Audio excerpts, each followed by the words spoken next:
आज सीबीएसई के 10वीं और 12वीं कक्षा के नतीजे आए हैं, इसलिए आज का दिन बड़ा खास है और इसकी कुछ खास बातें आज हम आपको बताते हैं, क्योंकि आज देश के बहुत सारे परिवारों में खुशियां मनाई जा रही होंगी, लड्डू बट रहे होंगे सफलताओं के, और कुछ परिवारों में निराशा भी होगी।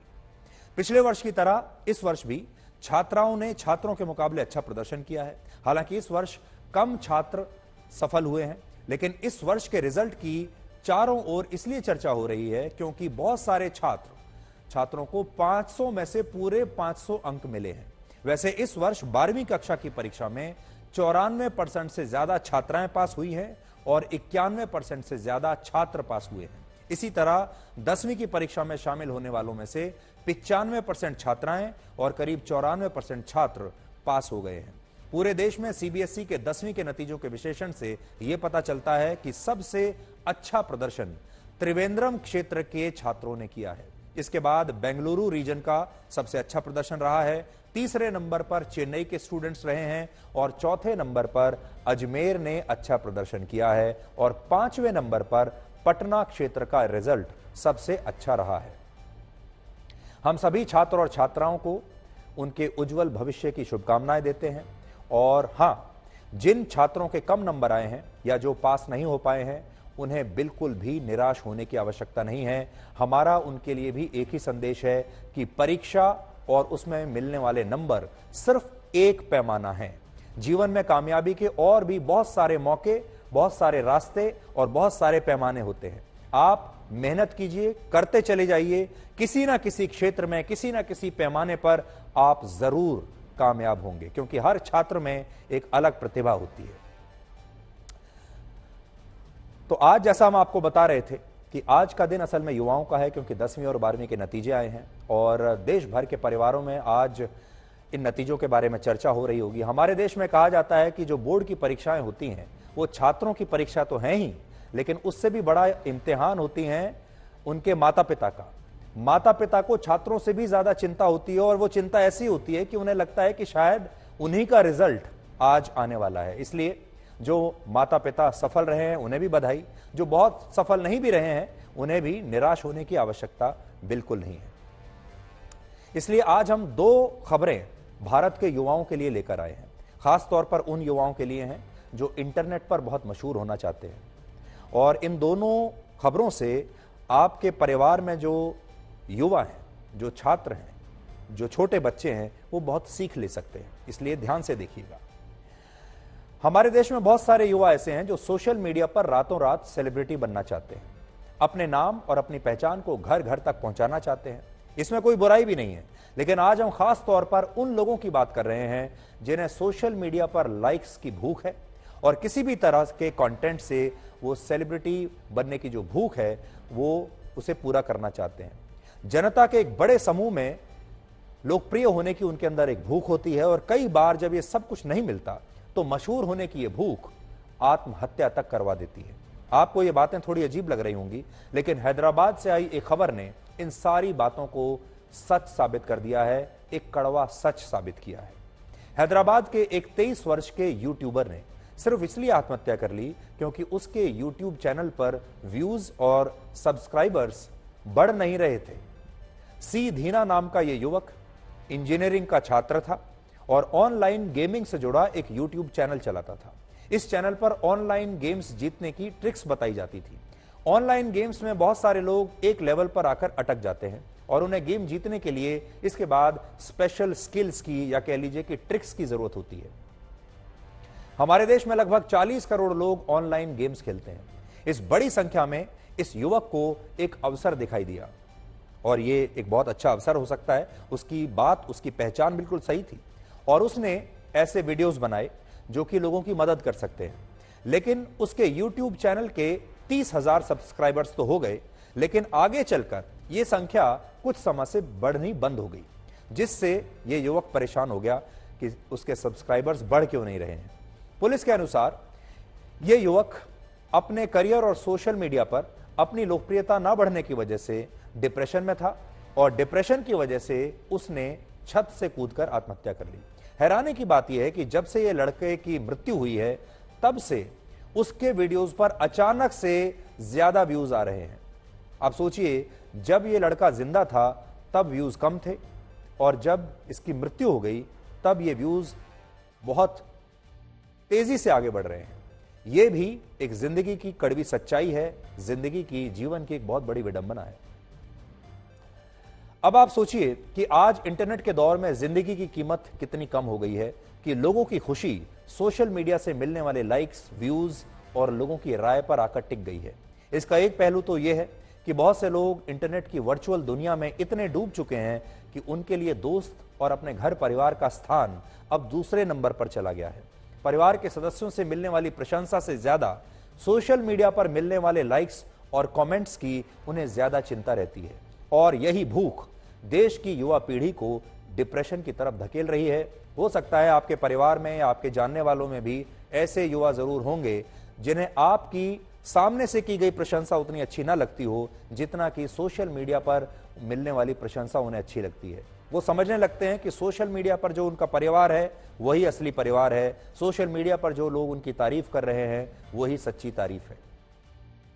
अक्टूबर 2021 में यूनिसेफ ने युवाओं की मानसिक स्थिति को लेकर, मानसिक स्वास्थ्य को लेकर एक रिपोर्ट जारी की थी, और इसके अनुसार भारत में 18 वर्ष से कम उम्र वाले हर 7 में से एक बच्चे के अंदर डिप्रेशन पाया गया। यानी हर 7 में से एक बच्चा डिप्रेशन में है। लेकिन दुख की बात यह है कि ज्यादातर बच्चे और उनके माता पिता इसके बारे में ना तो जानते हैं कि उनका बच्चा डिप्रेशन में है या वो खुद डिप्रेशन में है, उनकी मानसिक स्थिति ठीक नहीं है, ना ही वो सलाह लेने की कोशिश करते हैं और ना ही मदद के बारे में सोचते हैं। और यही वजह है कि हमारे देश में साल 2020 में 11,396 बच्चों ने आत्महत्या कर ली थी। यानी हर दिन 31 युवा अपने जीवन से परेशान होकर आत्महत्या को आसान समझ रहे थे। ये आंकड़े हमारे समाज के लिए एक बहुत बड़ी चेतावनी है। इसका दूसरा कारण यह भी है कि पिछले 2 वर्षों में कोरोना की वजह से सब कुछ ऑनलाइन तक सीमित हो गया था। हर चीज ऑनलाइन हो रही थी, पढ़ाई से लेकर स्पोर्ट्स तक सब कुछ बच्चों के स्मार्टफोन पर आ गया। अब सोशल मीडिया एक आदत बन चुका है, एक लत बन चुका है। फेसबुक, इंस्टाग्राम, यूट्यूब और ट्विटर जैसे प्लेटफॉर्म्स पर एक औसत भारतीय रोजाना औसतन 2 से 3 घंटे बिता रहा है।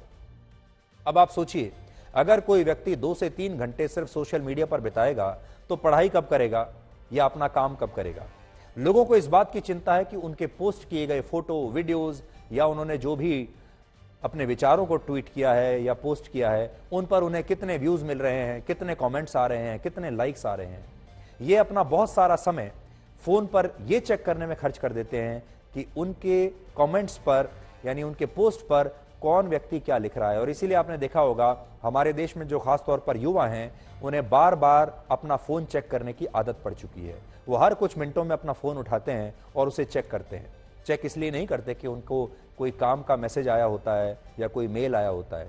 चेक ये करते हैं कि उन्होंने थोड़ी देर पहले जो सोशल मीडिया पर अपना पोस्ट डाला है, जो फोटो डाली है, जो रील डाली है या जो अपना वीडियो डाला है, उसे कितने लाइक्स मिल रहे हैं, उसके बारे में लोग अपनी क्या प्रतिक्रिया दे रहे हैं। और यही उनकी एक वर्चुअल दुनिया बन जाती है जो कि नकली है। यह सोशल मीडिया पर लोकप्रियता का चुनाव जीतने जैसी जिद है जिसमें सीटें नहीं जीती जाती बल्कि लाइक्स बटोरे जाते हैं। यह सोच बहुत घातक है और आपके खुशहाल जीवन को डिप्रेशन के अंधेरे में धकेल सकती है। इसलिए आज हम आपको यही सलाह देना चाहेंगे कि सोशल मीडिया पर भी कर्म कीजिए और फल की चिंता मत कीजिए। आज 10वीं और 12वीं कक्षा का रिजल्ट तो आया है और हमारा अगला विश्लेषण उन्हीं युवाओं के लिए है, जैसा हम आपको बता रहे थे, जिनके लिए 12वीं कक्षा पास करने के बाद जीवन की एक नई राह आज से खुली होगी। और इस नए रास्ते पर आज उनका पहला दिन है। आज से आप ये समझ लीजिए कि आपका एक नया रास्ता शुरू होता है। खासतौर पर वो लोग जो 12वीं कक्षा पास करके अब कॉलेज में जाएंगे, स्कूल से बाहर निकल जाएंगे। अब स्कूल छूट जाएगा और जिंदगी में एक के बाद एक जीत हासिल करने के लिए नए नए युद्ध आपको लड़ने पड़ेंगे और इन्हीं युद्धों में जीत हासिल करके मंजिल तक पहुंचने की एक होड़ लगेगी, एक रेस लगेगी कि उस मंजिल तक सबसे पहले कौन पहुंचता है। एक बार मंजिल तक पहुंच गए, सफलता के शिखर पर स्थापित हो गए, तब क्या जीतने की भूख और जीत हासिल करने की खुशी आपके अंदर बरकरार रह पाएगी और कितने दिन बरकरार रह पाएगी? शतरंज के वर्ल्ड चैंपियन मैग्नस कार्लसन का अपनी जीत से मोह भंग हो गया है और अब वो अपने वर्ल्ड चैंपियनशिप के टाइटल को बचाने के लिए और नहीं लड़ना चाहते और मैच नहीं खेलना चाहते। जब कोई इंसान सफलता के शिखर पर लंबा समय गुजार लेता है तो उसके मन में अपनी उपलब्धि को बरकरार रखने का मोह कई बार समाप्त हो जाता है। और ऐसा ही हुआ है 5 बार के विश्व शतरंज चैंपियन मैग्नस कार्लसन के साथ। 20 जुलाई को जब पूरी दुनिया विश्व शतरंज दिवस मना रही थी, तब पिछले 11 वर्षों से लगातार शतरंज के बादशाह वर्ल्ड चैंपियन मैग्नस कार्लसन ने उस खिताब को त्यागने का ऐलान कर दिया जिसे जीतने का ख्वाब बड़े बड़े ग्रैंड मास्टर्स दिन रात देखते हैं। कार्लसन ने कहा है कि वो अगले साल अपने वर्ल्ड चैंपियनशिप वाले टाइटल का बचाव अब नहीं करेंगे, क्योंकि चैंपियनशिप में एक और मैच खेलने के लिए अब उनमें कोई उत्साह नहीं बचा है। कार्लसन सिर्फ 31 वर्ष के हैं, 31 ईयर्स, और उनका कहना है कि अब उनके पास हासिल करने के लिए कुछ खास बचा नहीं है। नॉर्वे के ग्रैंड मास्टर कार्लसन वर्ष 2013 में पहली बार वर्ल्ड चैंपियन बने थे शतरंज के। तब उन्होंने 22 वर्ष की उम्र में भारतीय शतरंज खिलाड़ी विश्वनाथन आनंद से उन्हें हराकर यह खिताब जीता था। कार्लसन ने तब से हर विश्व चैंपियनशिप जीती है। वो 5 बार से लगातार वर्ल्ड चैंपियन बन रहे हैं। यह बहुत बड़ी बात होती है, एक के बाद एक 5 बार वर्ल्ड चैंपियन बनना। अपनी मंजिल पर पहुंचने और फिर अपनी पोजीशन को कुछ समय तक बरकरार रखने के बाद क्या होता है, यानी आप शीर्ष पर पहुंच गए और शीर्ष पर पहुंचने के बाद आप वहां पर बहुत समय तक अपना समय बिताते हैं, वहीं पर हैं। उसके बाद क्या होता है? शतरंज चैंपियन कार्लसन का फैसला इसकी एक बहुत ही शानदार केस स्टडी है कि जब आप अपने जीवन में अपने शीर्ष पर पहुंच जाते हैं, अपनी मंजिल पर पहुंच जाते हैं, तो उसके बाद क्या होता है। किसी जीत के बाद इंसान के मन में खुशी की जो भावना होती है वो अब कार्लसन के मन से गायब हो चुकी है। इसलिए दुनिया में सर्वश्रेष्ठ होने और वर्ल्ड चैंपियनशिप जीतने को लेकर अब उन्हें कोई उत्साह नहीं। लेकिन कार्लसन अकेले नहीं है जिन्होंने अपने खिताब को बचाने की इच्छा इस तरह से त्याग दी हो। अमेरिका के बॉबी फिशर ने वर्ष 1972 में वर्ल्ड चेस चैंपियनशिप जीती थी, लेकिन वर्ष 1975 में उन्होंने इसी टाइटल को डिफेंड करने से इनकार कर दिया था, ठीक वैसे ही जैसे आज कार्लसन कर रहे हैं। इसके बाद रशिया के अनातोली कार्पोव ने वर्ष 2000 में बिल्कुल ऐसा ही किया था। उन्हें भी विरक्ति सी हो गई थी। इसके अलावा चीन की शतरंज चैंपियन होउ यीफान ने भी वर्ष 2016 में अपने चैंपियनशिप टाइटल को डिफेंड करने से इनकार कर दिया था। कार्लसन की कहानी को अगर हम मनोविज्ञान की दृष्टि से देखें तो अक्सर शिखर पर पहुंचने के बाद इंसान अपनी सफलता को बरकरार रखने का दबाव महसूस करने लगता है और वो दबाव लगातार बढ़ता चला जाता है और ये दबाव आपको थकाने लगता है। लोगों की उम्मीदों पर खरा उतरने का तनाव आपके ऊपर हावी होने लगता है। इससे लोग थकने लगते हैं, जिससे वो बर्नआउट हो जाते हैं। कार्लसन भी अपनी जिंदगी के इसी दौर से शायद गुजर रहे हैं, जब उनके पास पाने के लिए कुछ खास बचा नहीं है और जो भी उन्होंने हासिल किया है उसे गंवाने में अब उन्हें डर नहीं लगता। ऐसा सिर्फ कार्लसन के साथ नहीं हुआ, ऐसे बहुत सारे स्टार खिलाड़ी हुए हैं, बड़े बड़े फिल्म स्टार्स हुए हैं, मॉडल्स हुए हैं, सेलिब्रिटीज हुए हैं जिन्हें आप अपना रोल मॉडल भी मानते होंगे और उनके जैसे लाइफस्टाइल को आप जीना भी चाहते होंगे। आपको लगता होगा कि ऐसी जिंदगी मुझे मिल जाए, और वो खुद उन चीजों से ऊब जाते हैं और अपने लाइफस्टाइल और अपनी कामयाब जिंदगी को अक्सर वो छोड़ देना चाहते हैं, त्याग देना चाहते हैं। ऐसा ही अमेरिका की 25 वर्ष की सुपर मॉडल बेला हदीद के साथ भी हुआ था, जिन्हें दुनिया की सबसे खूबसूरत मॉडल्स में से एक माना जाता है। और बेला हदीद सोशल मीडिया पर सबसे ज्यादा फॉलो की जाने वाली सेलिब्रिटीज में शामिल हैं। दुनिया भर में उनके फैंस हैं, उनके पास सब कुछ है, नाम है, शोहरत है, फैंस हैं, पैसा है। लेकिन पिछले वर्ष नवंबर में उन्होंने सोशल मीडिया पर रोते हुए अपनी तस्वीरें पोस्ट की थी। उन्होंने अपने फैंस से कहा था कि सोशल मीडिया फेक है। उन्होंने लिखा था कि उन्हें अब समझ में नहीं आता कि वो इस जीवन में कर क्या रही हैं। उन्होंने ये भी कहा कि वो कई बार बर्नआउट और ब्रेकडाउन की स्थिति का सामना कर चुकी हैं, उसका शिकार हो चुकी हैं। इससे पहले मशहूर कॉमेडियन टिफनी हेडिश, मशहूर अमेरिकी गायिका बियोंसे, ब्रिटेन के राजकुमार प्रिंस हैरी की पत्नी मेगन मार्कल, अमेरिकी सिंगर और अभिनेत्री सेलेना गोमेज, जापान की मशहूर टेनिस खिलाड़ी नाओमी ओसाका, ये वो कुछ नाम हैं जिनके साथ बिल्कुल ऐसा ही हुआ। और साथ ही आपको याद होगा अमेरिका की मशहूर जिम्नास्ट सिमोन बाइल्स भी ऐसे ही बर्नआउट का शिकार हो चुकी हैं। लेकिन ऐसा नहीं है कि जो इस तरह की बर्नआउट की स्थिति होती है या इस तरह का जो डिप्रेशन होता है या जब आपसे कोई बहुत ज़्यादा उम्मीद करता है और उसका भार आपके कंधों पर बढ़ने लगता है, तो ये सिर्फ सेलिब्रिटीज़ के साथ ही होता है, खिलाड़ियों के साथ भी होता है, ये सबके साथ हो सकता है। ये आपके घर में जो छात्र हैं, आपके घर में जो युवा हैं, ये उनके साथ भी हो सकता है जब आप उन पर उम्मीदों का जो बोझ है वो लादने लगते हैं। बर्नआउट से सिर्फ खिलाड़ी या लोकप्रिय हस्तियां ही परेशान नहीं होती, बल्कि आम लोग भी इसका शिकार होते हैं, क्योंकि ये एक मानसिक बीमारी है जो ऐसे किसी भी व्यक्ति को हो सकती है जो काम के दौरान होने वाले तनाव से पीड़ित है। अब हम आपको वो लक्षण बताएंगे जिनसे आप पता लगा सकते हैं कि कहीं आप भी या आपके घर में कोई बर्नआउट का शिकार तो नहीं है। वर्ल्ड हेल्थ ऑर्गेनाइजेशन के मुताबिक ये लक्षण क्या है, देखिए। शरीर में ऊर्जा की कमी महसूस होना, बहुत जल्दी थक जाना, अपने काम में रुचि खत्म हो जाना या काम में मन न लगना और पहले के मुकाबले कार्य कुशलता का कम हो जाना। अमेरिकी कंपनी गैलप के एक सर्वे में यह पता चला था कि दुनिया के 23% कर्मचारियों में बर्नआउट के लक्षण पाए जाते हैं और ये लक्षण है डिप्रेशन, एंग्जाइटी और उदासी। लेकिन शतरंज चैंपियन कार्लसन की तरह आम आदमी के पास यह विकल्प नहीं होता कि वो काम से छुट्टी ले ले या अपनी उपलब्धियों को त्याग दे और जैसा उसका मन चाहे वैसा कर सके। दुनिया में करोड़ों लोग ऐसे हैं जो बर्नआउट का शिकार हैं, लेकिन वो मन मानकर भी अपना काम लगातार करते रहते हैं जिसे वो करना नहीं चाहते।